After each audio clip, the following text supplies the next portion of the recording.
আশুরাকে সম্মানিত করবার জন্য আল্লাহ রাব্বুল আলামিন পৃথিবীর অনেক ইতিহাস ঘটিয়েছেন এই মুহররম মাসের 10 তারিখে।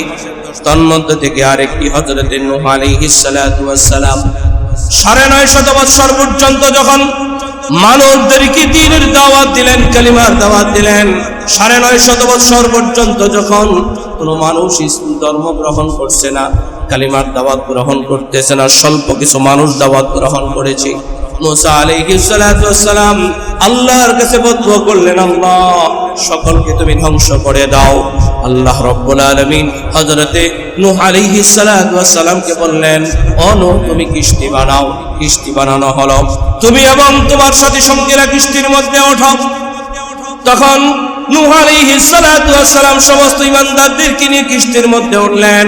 নূহ আলাইহিস সালাতু ওয়াস সালাম শুধুমাত্র যে তার সাথী সঙ্গী তাদেরকে উঠালেন এমনটা না, নূহ আলাইহিস সালাতু ওয়াস সালামের সন্তানদেরকেও নৌকার মধ্যে কিস্তির মধ্যে উঠালেন। হাম সাফ ইয়াসিফকে উঠালেন। ঈমান এনেছিল নূহ আলাইহিস সালাতু ওয়াস সালামের একজন সন্তান, নাম হলো কেনান। সে ঈমান গ্রহণ করে নাই, কালিমার দাওয়াত গ্রহণ করে নাই। আল্লাহ রাব্বুল আলামিন ঈমানদারদেরকে কিস্তিতে উঠালেন।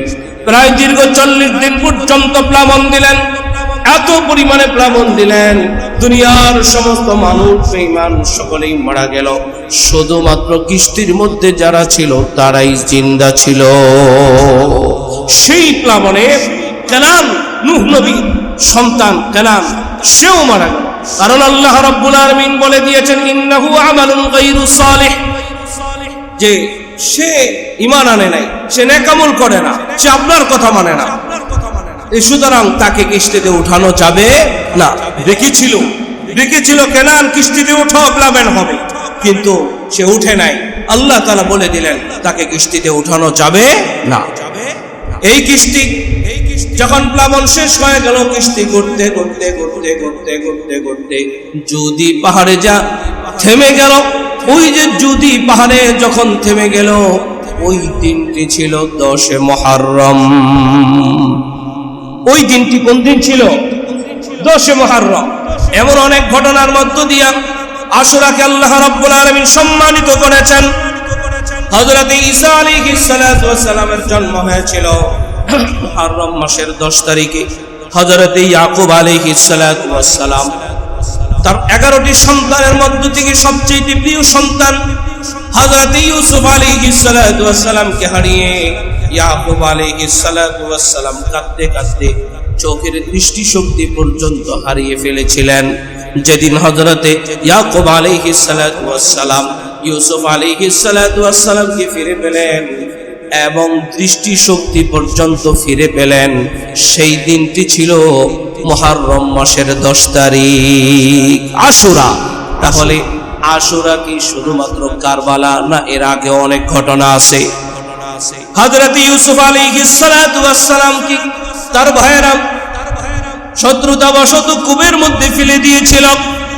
সেই অন্ধকার কূপের মধ্যে আল্লাহ রাব্বুল আলামিন হযরত ইউসুফ আলাইহিস সালাতু ওয়াস সালামকে হযরত জিবরাইলের মাধ্যমে হেফাজত করেছিলেন। ওই দিনটি ছিল মুহররম মাসের 10 তারিখ, আশুরা। শুধু এতটুকু না, হযরত আদম আলাইহিস সালাতু ওয়াস সালাম এর তওবা আল্লাহ তাআলা যেদিন কবুল করেছেন, সেই দিনটি কোন দিন? মুহররম মাসের 10 তারিখ। পৃথিবীর সৃষ্টি মুহররম মাসের 10 তারিখ, পৃথিবীর আবার শেষ হয়ে যাবে মুহররম মাসের এই 10 তারিখেই। হযরত দাউদ আলাইহিস সালাতু ওয়াস সালামের তওবা, হযরত ইব্রাহিম আলাইহিস সালাতু ওয়াস সালামের মুক্তি, সর্বশেষ আরেকটি কথা না বললেই নয়, আমাদের প্রিয় নবী মুহাম্মদুর রাসূলুল্লাহ সাল্লাল্লাহু আলাইহি ওয়াসাল্লামের জীবনের আগে পরের সবগুলি গুনাহ মাফ করে দিয়েছেন কে? এরপর আল্লাহ রাব্বুল আলামিনের ঘোষণা, আমার প্যারা হাবিব মুহাম্মদুর রাসূলুল্লাহ সাল্লাল্লাহু আলাইহি ওয়াসাল্লামের আগে পরের সবগুলি গুনাহ মাফ মুহররম মাসের 10 তারিখের নির্দিষ্ট ঘোষণা। সুবহানাল্লাহ। মা তাকদ্দামা মিন যামবিকা ওয়া মা তাআখারা। আল্লাহ রাব্বুল আলামিন বলেন, নবী করিম সাল্লাল্লাহু আলাইহি ওয়াসাল্লামের আগের এবং পরের সব গুনাহ মাফ, জীবনে কোনো গুনাহ নাই। নবীরা মাসুম, নবীরা নিষ্পাপ। এরপর আল্লাহ তাআলার ঘোষণা মুহররম মাসের 10 তারিখে আখিরি নবী, সব কিছু মাফ।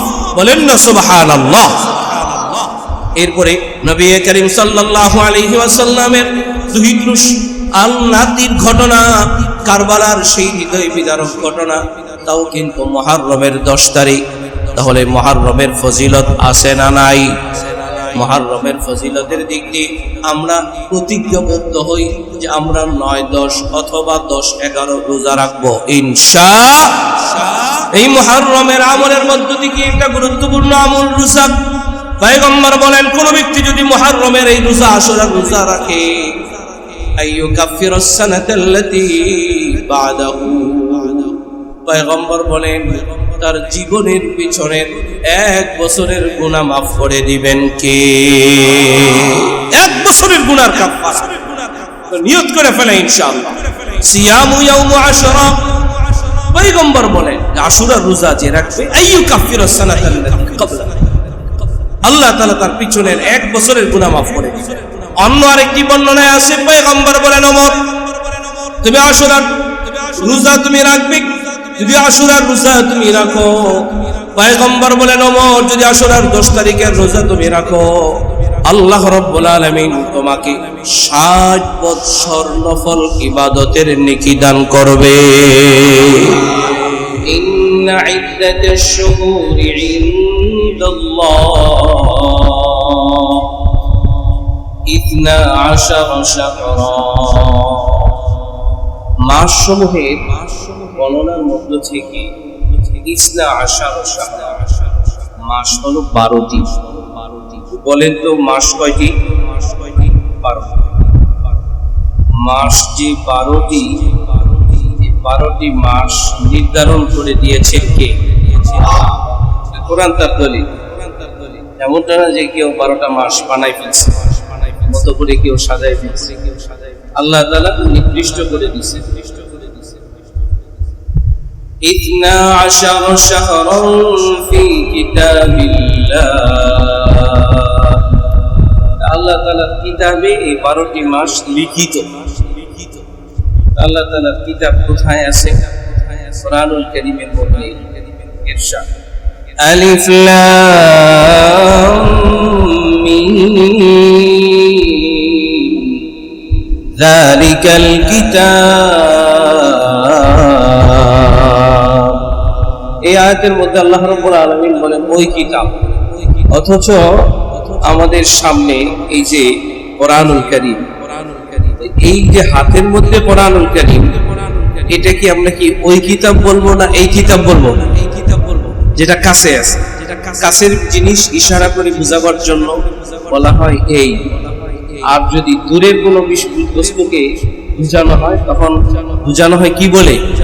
ওই। এটা ওটা, এই ওই, গ্রামার অনুযায়ী এটাই বোঝায়। কিন্তু আল্লাহ রাব্বুল আলামিন এই আয়াতের মধ্যে বললেন যালিকাল কিতাব, বললেন 12টি মাস লিখিত আছে কিতাবের মধ্যে। এটা শত সিদ্ধান্ত। কিন্তু আল্লাহ বলছেন কিতাবের মধ্যে যেহেতু আছে, তাহলে আমরা যদি প্রশ্ন করি কোন কিতাবে আছে, আল্লাহ বলেন যালিকাল কিতাব, ওই কিতাব। ওই কিতাব বলতে মুফাসসিরিন কেরাম লেখেন লৌহে মাহফুজ। ওই কিতাব বলতে কোন কিতাব? যেটা লৌহে মাহফুজে আছে। বাল হুয়া কুরআনুম মাজিদ ফি লাওহিম মাহফুজ। লৌহে মাহফুজে যেটা আছে ওখান থেকে আল্লাহ তাআলা পর্যায়ক্রমে ধাপে ধাপে কোরআন নবীজির উপরে নাযিল করছেন। তাহলে বোঝা যায় 12টি মাস গণনার যে বিষয়, এটা কয়েকশো বছর বা কয়েক হাজার বছর এমনটা না, বহু আগের থেকে। কত আগের থেকে আল্লাহ ভালো জানেন। বলেন কত আগের থেকে? আল্লাহ ভালো জানেন, আমরা কেউ জানি না। في كتاب الله يوم خلق السماوات والأرض منها أربعة حرم এরপরে আল্লাহ রাব্বুল আলামিন বলতেছেন এই যে 12টি মাস গণনা এটা কিতাবে আছে ব্যাখ্যায় আমরা বুঝলাম যে ওই কিতাব বলতে লৌহে মাহফুজে কত আগে আল্লাহ তাআলা লিপিবদ্ধ করছেন এটা জানেন কে? এটা গণনা শুরু করছেন আবার কোন দিন থেকে আল্লাহ সেটাও বলতেছেন ইয়াউমা খালাকাস সামাওয়াতি ওয়াল আরদ যেদিন থেকে আসমান এবং জমিনের সৃষ্টি সেদিন থেকে মাস 12টি সুবহানাল্লাহ যেদিন থেকে আসমান এবং জমিন সৃষ্টি সেদিন থেকে মাস কতটি?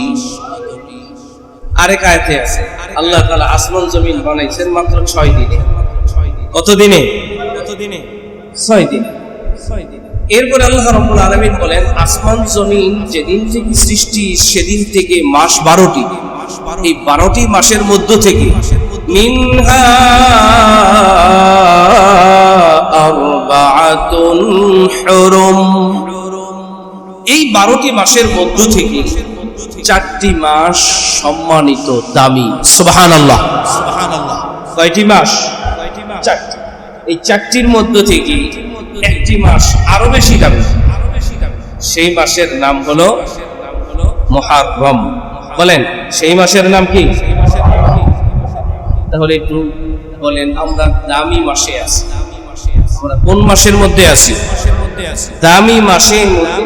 দামি মাসের আবার তো আবার জুমার দিন দামি দিন, আবার ঠিক জুমার ওয়াক্তে, আবার দামি জায়গায় আছি মসজিদে। তো এতগুলো দামি অবস্থান নিয়ে আমরা আছি। রাসূল কারীম সাল্লাল্লাহু আলাইহি ওয়াসাল্লাম বলেন দামি মাসে দোয়া কবুল হয়, দামি দিনে দোয়া কবুল হয়, দামি সময়ে দোয়া কবুল হয়, নামাজের পরে দোয়া কবুল হয়, জুমার দিনে দোয়া কবুল হয়।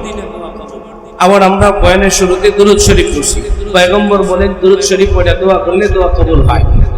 তাহলে আমরা একটা দামি হালত নিয়ে আছি কি নাই? তাহলে আমরা আল্লাহ তাআলার কাছে দোয়া করতে পারি আজকে যে দোয়া আল্লাহ তাআলা কবুল করবেন আমরা আশা রাখি। আল্লাহ তাআলা আমাদের সকলকে কবুল করেন, বলেন আমিন। আল্লাহ রাব্বুল আলামিন বলেন এই 4টি মাস যে সম্মানিত এই কথাটাকে আরেকটু শক্ত করে বলতেছে যালিকাদ দীনুল কাইয়্যিম। শক্ত করে তাকিদ দিয়ে দিলেন, শুধু এতটুকু তাকিদ দেন নাই। এরপরে আল্লাহ রাব্বুল আলামিন বলে দিলেন এই মাসের মধ্যে কি কি কাজ করা যাবে না।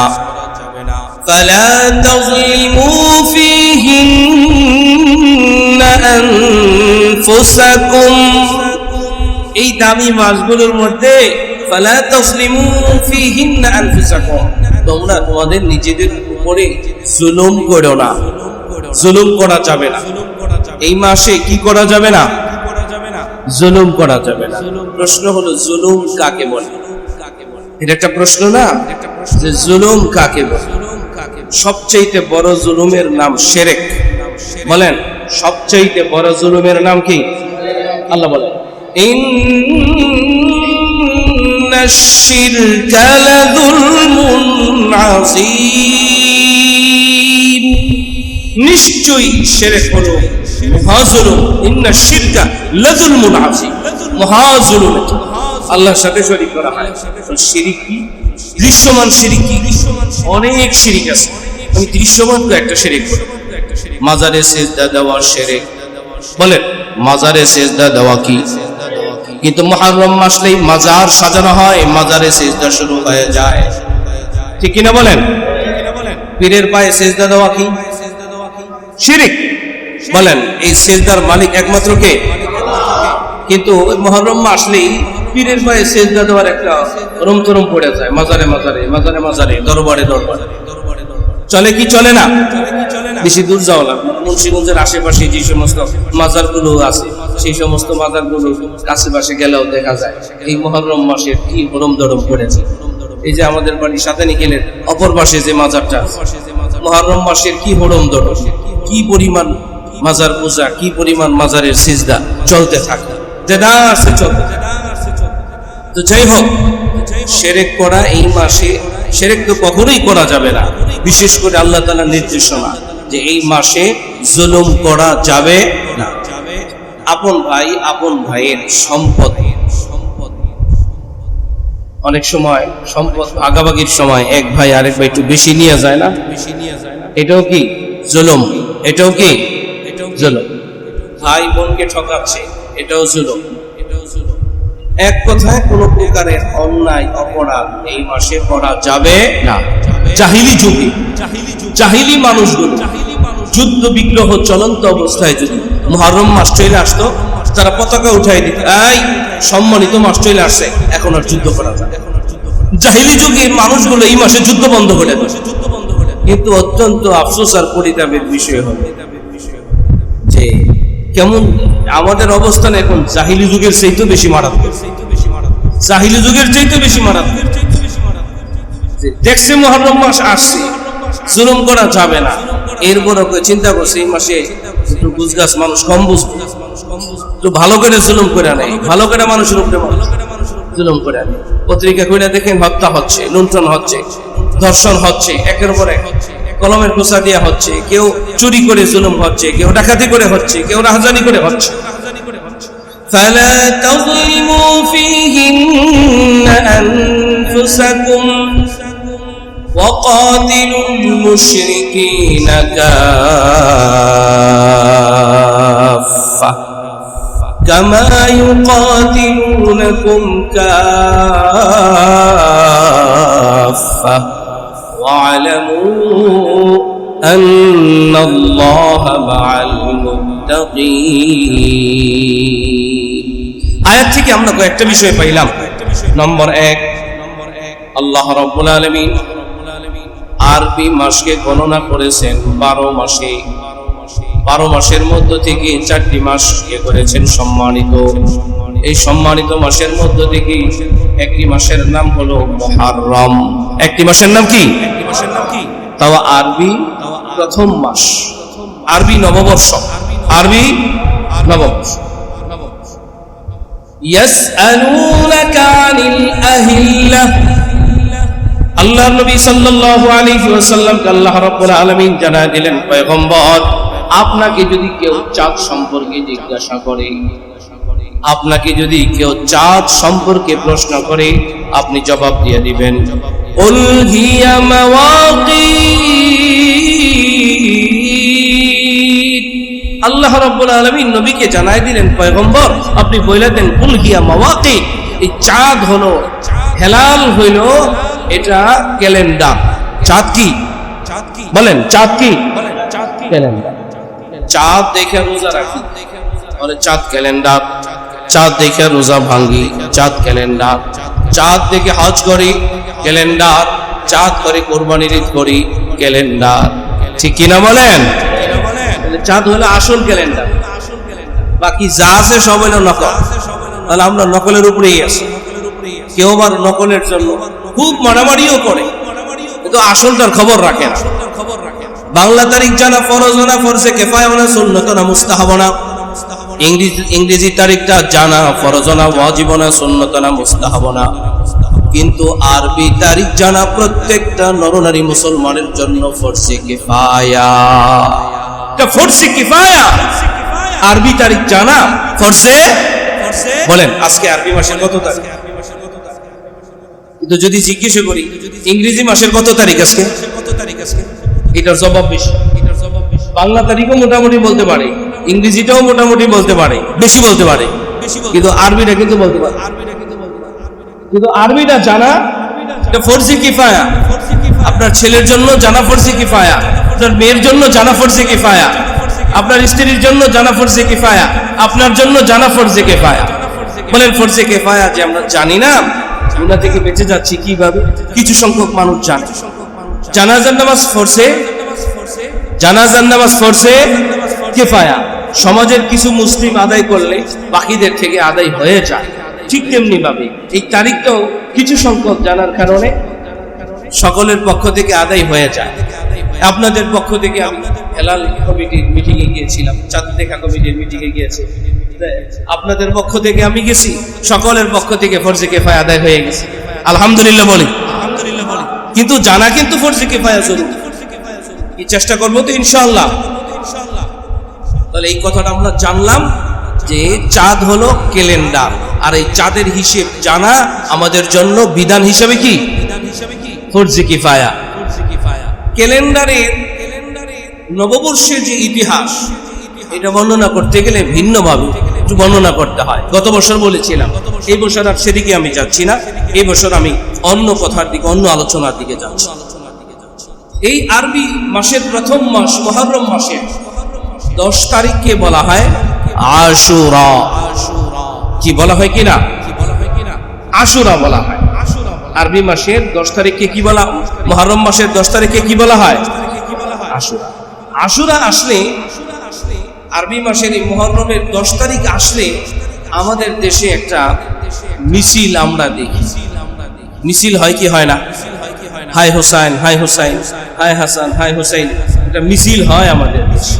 লম্বা চূড়া কারবালার ইতিহাসকে নিয়ে, ইয়া আলী, ইয়া আলী, ইয়া ফাতেমা, ইয়া ফাতেমা, এটা নিয়ে লম্বা একটা মিছিল হয়। কিন্তু প্রশ্ন হলো, আশুরা আসলে কারবালার আমাদের সামনে, কারবালার যে হৃদয় বিদারক সেই দৃশ্য আমাদের সামনে আসে, কিন্তু আশুরা আসলেই এটা আমাদের সামনে চলে আসে। এটা কে নিয়ে আসে, কেন নিয়ে আসে, এটা আমাদের একটু বুঝার বিষয়। তা আশুরা মানে কি কারবালা? প্রশ্ন এখানে, এটা প্রশ্ন।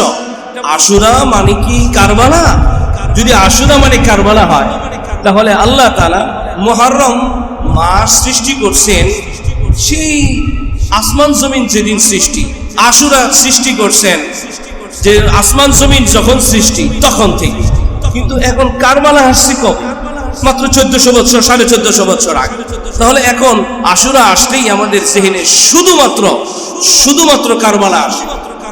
এই একটা বিষয়, কিন্তু এটা নিয়ে অনেক তর্ক বিতর্ক, অনেক কিছু আমাদের সামনে, নেট দুনিয়ায় আমাদের সামনে চলে আসে। এই জন্য আমি সেদিকে যেতে চাচ্ছি না।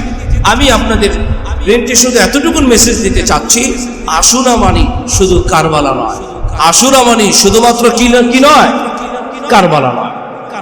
কিন্তু আশুরা, এই কারবালার ঘটনা মুহররম মাসের 10 তারিখেই ঘটেছে। মুহররমের 10 তারিখেই ঘটেছে কারবালার ঘটনা। এটা হৃদয় বিদারক এক ঘটনা, হৃদয় বিদারক এক ঘটনা।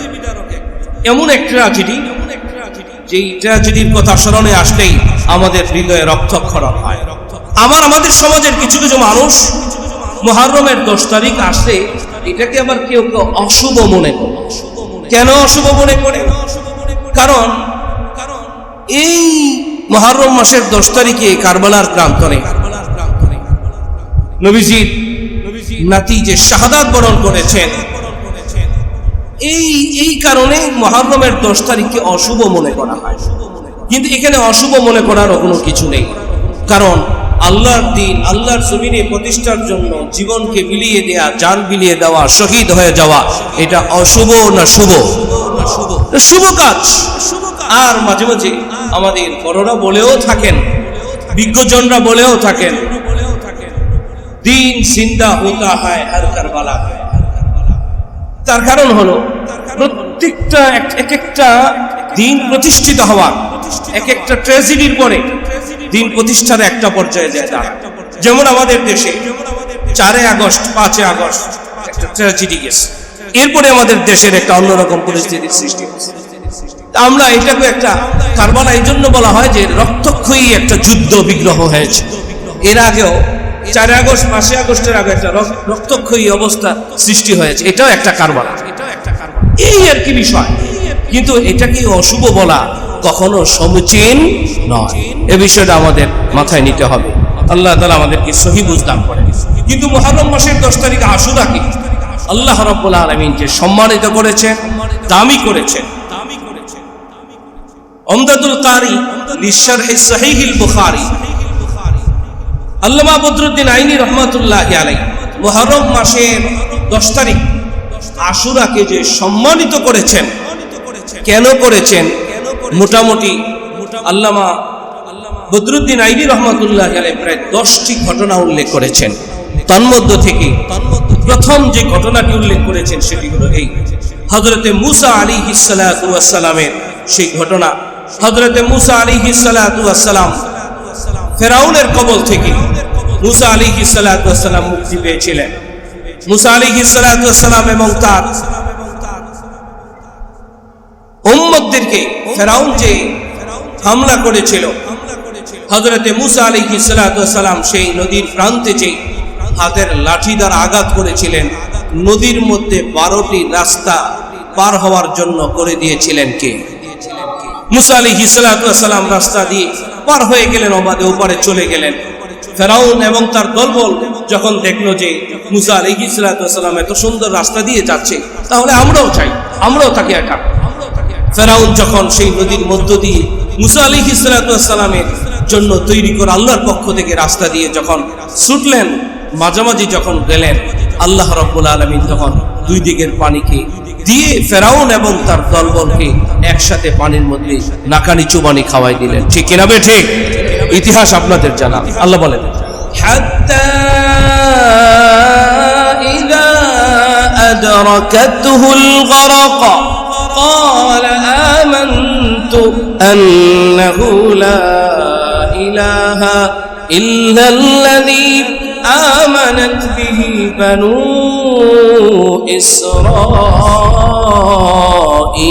إسرائيل। ফেরাউন যখন দেখলো মূসা আলাইহিস সালাতু ওয়াস সালাম নদীর উপর দিয়ে রাস্তা দিয়ে চলে যাচ্ছে, ফেরাউন ওই রাস্তার মধ্যে যখন ঢুকে গেল, আল্লাহ রাব্বুল আলামিন দুই দিকের পানিকে মিলিয়ে দিলেন। ঠিক পানির মধ্যে যখন চুবানি খাচ্ছেন, হাত্তা ইযা আদরাকাহুল গরক, ঠিক ওই মুহূর্তে ফেরাউন আল্লাহকে ডাক দিয়া বলে, ক্বাল আমানতু আন্নাহু লা ইলাহা ইল্লাল্লাযী আমানাত বিহি বানু ইসরাঈল। বলেন, আল্লাহ আমি ঈমান আনছি মূসার খোদার উপরে এবং মূসার উম্মতগণ যে যার উপরে ঈমান আনছে তার উপরে, বনি ইসরাঈলের খোদার উপরে আমি ঈমান আনতেছি, আপনি আমাকে বাঁচান। কিন্তু আসলে কি ঈমান আনার সময় এখন আছে না শেষ? এই জন্য সময়ের 1 ফোর অসময়ের 10 ফোর কখনো সমান। বিজ্ঞজন না, বিজ্ঞ একটা বচন বলে, সমাজের একটা বচন যে সময়ের 1 ফোর অসময়ের 10 ফোর কখনো সমান। সময় মতো 1 ফুরই যথেষ্ট। বলে এমন সময়ে ফেরাউন ঈমান আনছে যে সময় তার ঈমানকে গ্রহণ করা হবে না, গ্রহণযোগ্য না। রাসূল করিম সাল্লাল্লাহু আলাইহি ওয়াসাল্লাম বলেন, গলার মধ্যে গিরগিরানি আসার আগ পর্যন্ত তওবা কবুল হয়। তো মরণের গিরগিরানি আসার পরে যখন দেখে আমার মরণ হয়ে যাবে, আমি আর ভুল করব না, আমি আর অপরাধ করব না, আটকা বইরা যদি কয় আমি আর অন্যায় করব। যেমন আবু জাহাল গর্তের মধ্যে পড়ে গেছে, তখন বলে, মুহাম্মদ আমি ঈমান আনবো, আগে আমার উঠানোর পরে কয় আমি তো এমনি কইছি। ঠিক আমাদের দেশে এমন বহু ঘটনা ঘটছে, যখন নিচে পড়ে গেছে বাঁচার জন্য একটা কথা বলছে যে হ্যাঁ এটা মাইনা নিলাম, কিন্তু বাঁচার পরে কয় বাঁচার জন্য বলছিলাম, এখন আর মানব। ঠিক সেই আবু জাহেলের রীতিনীতি। সাবধান, এই সমস্ত বিষয় থেকে আমাদেরকে বেঁচে থাকতে হবে। যখন এমন এক সময় আসবে আবার যখন গড়তে পারবো, তখন বাঁচতে চাইলেও কিন্তু আর বাঁচা যাবে না। এই জন্য সময় মতোই আমাদের ঈমানের উপরে উঠতে হবে। আল্লাহ তাআলা আমাদেরকে কবুল করেন, বলেন আমিন। মূসা আলাইহিস সালাতু ওয়াস সালাম যেদিন মুক্তি পেয়ে নদী পার হয়ে উপরে মুক্তি পেয়ে গেলেন, আল্লাহ তাআলা মুক্তি দান করলেন, সেই দিনটা ছিল 10 মুহররম। সেই দিনটা ছিল কবে? 10 মুহররম। এই দিনে যখন মূসা আলাইহিস সালাতু ওয়াস সালাম মুক্তি পেয়ে গেলেন, রাসূল করিম সাল্লাল্লাহু আলাইহি ওয়াসাল্লাম মক্কা থেকে মদিনায় গেলেন। যাওয়ার পরে দেখলেন মদিনার ইহুদিরা মুহররমের 10 তারিখে রোজা রাখে। রাসূল করিম সাল্লাল্লাহু আলাইহি ওয়াসাল্লাম জিজ্ঞেস করলেন, ও মদিনার ইহুদিরা তোমরা কেন এই 10 মুহররমের 10 তারিখে রোজা রাখো? মদিনার ইহুদিরা বলে, মুহাম্মদ আমাদের নবী মূসা আলাইহিস সালাতু ওয়াস সালাম মুহররমের এই 10 তারিখে আশুরার দিনে মুক্তি পেয়েছিল, সেই দিনকে উপলক্ষ করে আমরা এই দিনে রোজা রাখি। রাসূল করিম সাল্লাল্লাহু আলাইহি ওয়াসাল্লাম বললেন, নাহনু আহাক্ক বিমূসা মিনকুম, তোমাদের চাইতে আমি মুসার বেশি নিকটবর্তী, মুসা আমার ভাই, সুতরাং আমি বেশি হকদার। মুহররমের এই 10 তারিখে আমিও রোজা রাখবো। সাহাবায়ে কেরামকে বলে রাখলেন, ও আমার সাহাবীরা শুনে রাখো, খালিফুল ইয়াহুদা ওয়ান নাসারা, তোমরা ইহুদি এবং নাসারাদের বিপরীত করবে।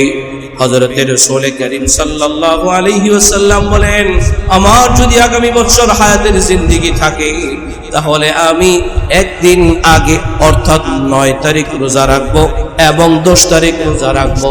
তোমরা ইহুদি এবং নাসারাদের বিরুদ্ধাচরণ করো, অর্থাৎ মুহররম মাসের 10 তারিখে ইহুদিরা রোজা রাখতো, সুতরাং তোমরা রোজা রাখবে 9 এবং 10, 9 এবং 10। তাহলে মুহররমের রোজা কয়টা? হানাফি মাযহাব মতে, হানাফি মাযহাব মতে 9 এবং 10 তারিখ এই 2 দিন রোজা রাখা মুস্তাহাব। বলে কেন? শুধু মুহররম মাসের 10 তারিখে রোজা রাখা মাকরুহ বলেছেন, যাতে করে ইহুদি এবং খ্রিস্টানদের হয়, বিপরীত হয়। এই জন্য 9 এবং 10 অথবা 10 এবং 11 তারিখ।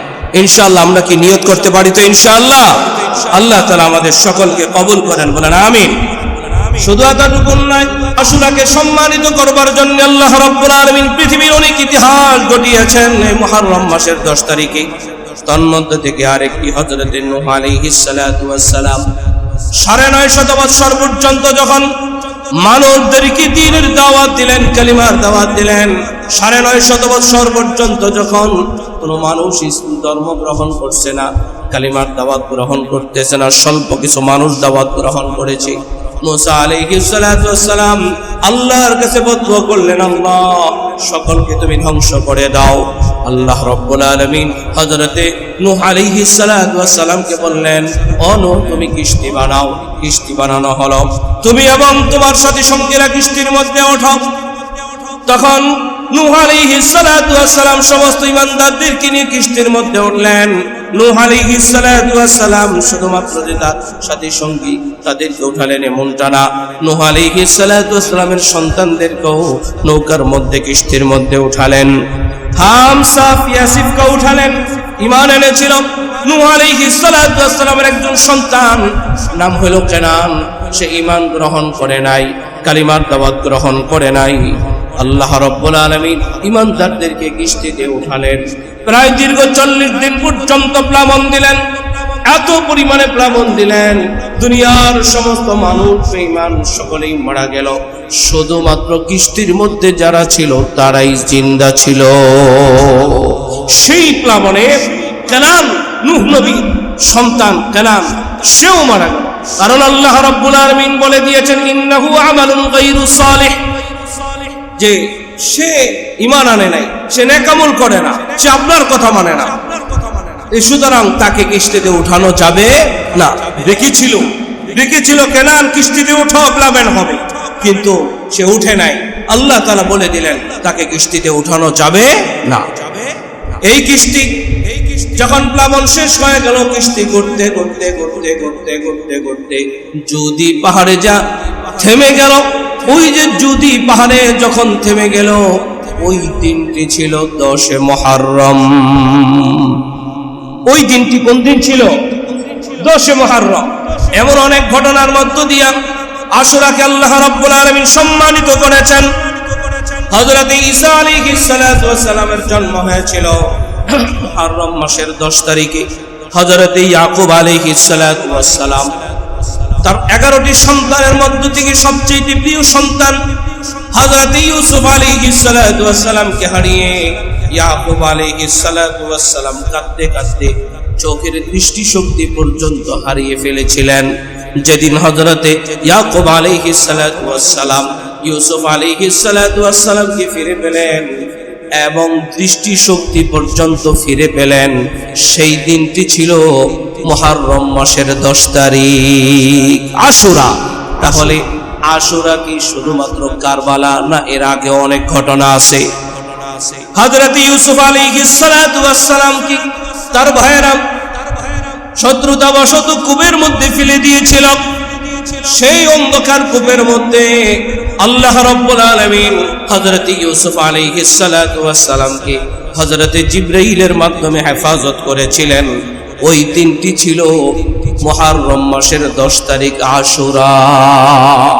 শুধু এতটুকু না, হযরত আদম আলাইহিস সালাতু ওয়াস সালাম এর তওবা আল্লাহ তাআলা যেদিন কবুল করেছেন সেই দিনটি কোন দিন? মুহররম মাসের 10 তারিখ। পৃথিবীর সৃষ্টি মুহররম মাসের 10 তারিখ, পৃথিবীর আবার শেষ হয়ে যাবে মুহররম মাসের এই 10 তারিখেই।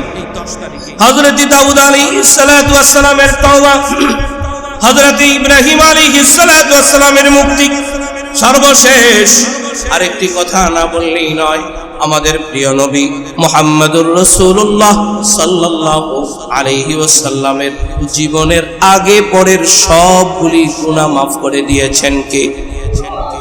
এরপর আল্লাহ রাব্বুল আলামিনের ঘোষণা, আমার প্যারা হাবিব মুহাম্মদুর রাসূলুল্লাহ সাল্লাল্লাহু আলাইহি ওয়াসাল্লামের আগে পরের সবগুলি গুনাহ মাফ মুহররম মাসের 10 তারিখের নির্দিষ্ট ঘোষণা। সুবহানাল্লাহ। মা তাকদ্দামা মিন যামবিকা ওয়া মা তাআখারা। আল্লাহ রাব্বুল আলামিন বলেন, নবী করিম সাল্লাল্লাহু আলাইহি ওয়াসাল্লামের আগের এবং পরের সব গুনাহ মাফ, জীবনে কোনো গুনাহ নাই। নবীরা মাসুম, নবীরা নিষ্পাপ। এরপর আল্লাহ তাআলার ঘোষণা মুহররম মাসের 10 তারিখে আখিরি নবী, সব কিছু মাফ। বলেন না সুবহানাল্লাহ। এরপরে নবী করিম সাল্লাল্লাহু আলাইহি ওয়াসাল্লামের দুই পুরুষ আল নাতির ঘটনা, কারবালার সেই হৃদয় বিদারক ঘটনা, তাও কিন্তু মুহররমের 10 তারিখ। তাহলে মুহররমের ফজিলত আছে না নাই? মুহররমের ফজিলতের দিক দিয়ে আমরা প্রতিজ্ঞাবদ্ধ হই যে আমরা 9, 10 অথবা 10, 11 রোজা রাখবো ইনশাআল্লাহ। এই মুহররমের আমলের মধ্য থেকে একটা গুরুত্বপূর্ণ আমল রোজা। পয়গম্বর বলেন, কোন ব্যক্তি যদি মুহররমের এই রোজা, আশুরার রোজা রাখে, আইয়ুকাফিরুস সানাতাল্লাতী বাদাহু, পয়গম্বর বলেন তার জীবনের পিছনের 1 বছরের গুনাহ মাফ করে দিবেন কে? 1 বছরের গুনার কাফারা। তো নিয়ত করে ফেলে ইনশাআল্লাহ। সিয়ামু ইয়াউমু আশুরা, পয়গম্বর বলেন আশুরার রোজা যে রাখবে, আইয়ুকাফিরুস সানাতাল্লাতী ক্বাবলা, আল্লাহ তাআলা তার পিছনের 1 বছরের গুনাহ মাফ করে দিবেন। অন্য আরেকটি বর্ণনায় আছে, পয়গম্বর বলেন, ওমর তুমি আশুরার রোজা তুমি রাখবে, যদি আশুরার রোজা তুমি রাখো, পয়গম্বর বলেন, ওমর যদি আশুরার 10 তারিখের রোজা তুমি রাখো, আল্লাহ রাব্বুল আলামিন তোমাকে 60 বছর নফল ইবাদতের নেকি দান করবে। তাহলে ফজিলত আছে না নাই? নিয়ত করব তো আমরা ইনশাআল্লাহ। আল্লাহ তাআলা আমাদেরকে কবুল করেন। তাহলে এই মাসের ফজিলত তো শুনলাম, পাশাপাশি আল্লাহ তাআলার সিদ্ধান্ত, ফালা তাযলিমু ফীহিন্না আনফুসাকুম। এই মাসে আমরা প্রতিজ্ঞাবদ্ধ হই, এই মাসে কোনো প্রকার জুলুম করব না। ফীহিন্না আনফুসাকুম, আনফুসাকুম বলা হয়েছে নিজেদের উপরে কোনো জুলুম করব না, অর্থাৎ মাথা থেকে নিয়ে পায়ের পাতা পর্যন্ত অঙ্গ প্রত্যঙ্গের মাধ্যমে কোনো প্রকারের গুনাহ করব না। আল ইসমু জুলমাতুন, গুনাহ হইল জুলুম, গুনাহ হইল জুলুম, অন্যায় হলো জুলুম। ঠিক কিনা বেঠি? সবচেয়ে বেশি একটি কথা আপনাদেরকে বলতে হয়, বর্তমান যুব সমাজ নষ্ট হয়ে যাচ্ছে মাদকের মাধ্যমে। মাদক দিয়ে যতগুলো অফিস আদালত সবগুলোতে একটা বিষয় নিয়ে বারংবার আলোচনা হচ্ছে, এবং সরকারিভাবে একটি নির্দেশনাও আছে মসজিদে মসজিদে, যাতে এ ব্যাপারে আপনাদেরকে আমরা সতর্ক। গত আইন শৃঙ্খলা কমিটির মিটিং এর মধ্যেও এটা খুব জোরালো ভাবে বলা হয়েছে যে মাদক এত পরিমাণে ছয়লাভ। এরপরে মাদক নিয়ন্ত্রণ অধিদপ্তর আরেকটা মিটিং করেছে, সেখানেও আমি ছিলাম, যে মাদকের দ্বারা কি কি করে বিস্তারিত আলোচনা। আমি সেদিকে যাচ্ছি না। সব নেশাই মাদক, বলেন সব নেশাই মাদক, কিন্তু মাদকের সূচনা হয় সিগারেট দিয়ে। মাদকের সূচনা হয় কি দিয়ে? সিগারেট দিয়ে। যে মাদক খায় তাকে আমরা খারাপ বলি, যে সিগারেট খায় তাকে আমরা ভদ্র বলি। সমাজ ভদ্রলোক সিগারেট খাচ্ছে, কিন্তু সবচেয়ে অভদ্র এই লোকগুলো, কারণ এই লোকগুলোর মধ্য দিয়েই সিগারেট প্রচার হয় যুব শ্রেণীর মধ্যে। যখন একজন বয়োজ্যেষ্ঠকে সিগারেট হাতে দেখে তখন একজন যুবক কৌতূহলী হয়ে পড়ে। মাদক গ্রহণের 3টি কারণ। নম্বর 1, কৌতূহলী হওয়া। 3টা কারণের মধ্যে থেকে একটা কারণ হলো কৌতূহলী হওয়া, যে এই বয়োজ্যেষ্ঠ বাবা খাচ্ছে, আমি একটু টেস্ট করে দেখি। গোপনে একটু টেস্ট করে। সিগারেট একবার নেয়, 2বার নেয়। ওখান থেকে গাঁজা, বাবা, ইয়াবা, ফেন্সিডিল, কক্সিন, হিরোইন, আরো নেশা জাতীয় অনেক বিষয় শুরু হয়। কিন্তু একজন মাদকাসক্ত একটা পরিবার, একটা সমাজ, রাষ্ট্রকে ধ্বংস করে দিতে পারে। ঠিক কিনা বলেন? এই জন্য আমরা আমাদের সমাজকে মাদক মুক্ত করতে হলে অবশ্যই ধূমপান মুক্ত করতে হবে। ধূমপান মুক্ত করতে পারলে আমার আপনার সমাজ মাদক মুক্ত হবে। অন্যথায় যতই আমরা মিটিং করি, যতই আমরা মাদককে না বলি, এই কথা বলি, কিন্তু কোথাও আমি লেখা দেখলাম না যে সিগারেটকে না বলি। সব জায়গায় লেখা আছে মাদককে না বলি। যদিও সিগারেটের গায়ে লেখা আছে সিগারেট গ্রহণ করলে, ধূমপান করলে ক্যান্সার হয়, ক্যান্সারের চাইতে খারাপ হয়। কিন্তু এখন যদি আমি সিগারেটের ব্যাপারে বলি যে 10 কারণে সিগারেট খাওয়া হারাম, এ ব্যাপারে বলি, যদি একজন সিগারেট খোরকে আমি বলি সমাজের নিকৃষ্ট, নিগৃহীত, নির্লজ্জ বলি, তখন এটা আবার আমার উপরে সমালোচনা হবে। কিন্তু সিগারেটের প্যাকেটের গায়ে লেখা আছে এটা খেলে এটা বিষ, এটা খেলে ক্যান্সার হয়, ফুসফুসে নষ্ট হয়, সমাজ নষ্ট হয়, যে খায় তারও ক্ষতি, আশেপাশে যে থাকে তারও ক্ষতি। এটাও জুলুম। আপনি খাচ্ছেন তো আশেপাশে যারা থাকে আপনি তাদের উপরে সরাসরি জুলুম করছেন, মুহররম মাসের অবমাননা করছেন। ঠিক কিনা? এই কথা বলে আমি আমার আজকের জুমার খুতবা এখানেই সমাপ্ত করলাম।